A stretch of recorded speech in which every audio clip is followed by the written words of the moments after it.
अस्सलाम वालेकुम। मुल्की और गैर मुल्की हर खबर पर नजर हमारी रुख करेंगे सिंध के शहर टंडो आदम का, जहां से रिपोर्ट करें हमारे नुमाइंदे साबिर अब्बासी। उच शहर के करीब खौफनाक हादसा, टंडो आदम से ताल्लुक रखने वाले एक ही खानदान के 5 अफराद जाँ बहक। तफसीलात के मुताबिक हादसा उच शरीफ के नजदीक पेश आया, जहां कार का टायर फट जाने के सबब गाड़ी बेकाबू होकर पोल से टकरा गई।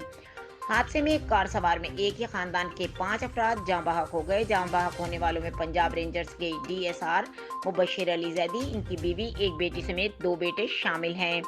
हादसे का शिकार होने वाले खानदान का ताल्लुक टंडो आदम से है, ताहम पिछले 15 साल से वो लाहौर में मुकीम थे। मुबशिर अली जैदी अपने छोटे भाई की शादी के सिलसिले में कराची आए हुए थे। गुज़िश्ता रोज अपनी फैमिली के हमरा वापस अपने घर लाहौर जा रहे थे कि गाड़ी का हादसा पेश आ गया।